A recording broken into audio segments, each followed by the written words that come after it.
अस्सलाम वालेकुम व्यूअर्स, कैसे हैं आप सब। उम्मीद है खैरियत से होंगे। आज हम डिस्कस करने वाले हैं टेनॉर्मिन 50 mg टैबलेट के बारे में।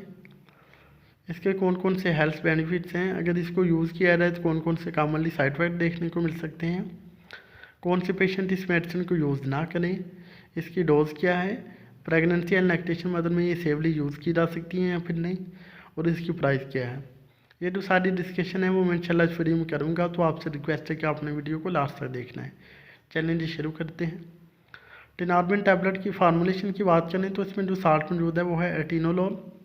इसकी स्ट्रेंथ एंड अवेलेबिलिटी की बात करते हैं तो ये मार्केट में आपको 3 स्ट्रेंथ में मिलेगी। मार्केट से आपको ये मिल सकती है Tenormin tablet 25 mg, Tenormin tablet 50 mg and Tenormin tablet 100 mg। ICI pharmaceutical ने इसको तैयार किया है। इसका ताल्लुक beta blocker class of drugs के साथ है। बात करते हैं इसके इंडिकेशन यानी यूजेस की, तो इसको यूज़ किया जाता है एंजाइना पेक्टोरस में, जिनको सीने के दर्द होता है दिल की वजह से, उनमें इसको यूज़ करवाते हैं। इसके अलावा हाइपरटेंशन के पेशेंट में इसको यूज़ करवाते हैं, जिनका बीपी ज़्यादा रहता है उनमें इसको यूज़ करवाया जा सकता है। जिनको कार्डियक एरिथमियाज हो यानी दिल की धड़कन बेतरतीब रहती हो उनमें इसको यूज़ करवाया जा सकता है।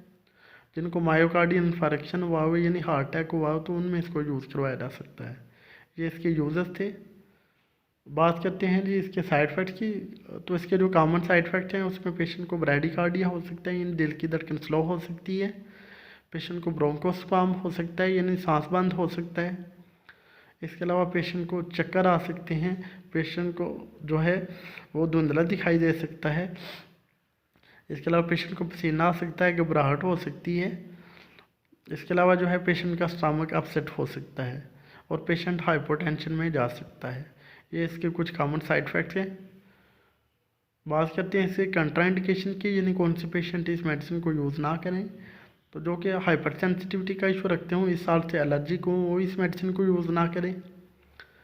इसके अलावा अगर कोई अस्थमा का पेशेंट हो या फिर उसको पहले सांस की प्रॉब्लम रहती हो तो वो भी यूज़ करने से पहले डॉक्टर से लाजमी कंसल्ट करे।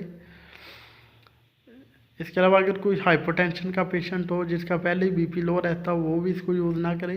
अगर कोई ब्रैडिकार्डिया का पेशेंट हो यानी दिल की धड़कन उसकी बहुत स्लो हो तो वो भी इसको यूज़ ना करे। बात करते हैं जी इसकी डोजेज की, तो इसकी जो डोज है पेशेंट की age, weight and medically condition wise ही रिकमेंड की जाती है। प्रेगनेंसी एंड लैक्टेशन मदर की बात करें तो प्रेगनेंसी एंड लैक्टेशन मदर में इस मेडिसिन को डॉक्टर की सुपरविजन में ही यूज़ करवाया जा सकता है अगर बहुत ज़्यादा ज़रूरत हो तो। इसकी प्राइस की बात करते हैं तो ये आपको मिलेगी 144 रुपीज़, 144 रुपये जो है पाकिस्तान में इसकी कीमत है। ये था जी एक छोटा सा ट्यूटोरियल टेनॉर्मिन 50 mg टैबलेट का। उम्मीद है आपको हमारी वीडियो पसंद आई होगी। अगर हमारी वीडियो पसंद आई तो प्लीज़ इस लाइक व शेयर कीजिएगा। हमारे चैनल नईम हेल्थ केयर को सब्सक्राइब कर दें और साथ वाली बेल आइकन को दबाना ना भूलें, ताकि हर नई वीडियो की जो नोटिफिकेशन है आपको टाइम पे मिल सके। आप जा दीजिए अपने दोस्त नईम हेल्थ को, मिलते हैं नेक्स्ट वीडियो में, अपना ख्याल कीजिएगा। ओके जी, अल्लाह हाफिज़।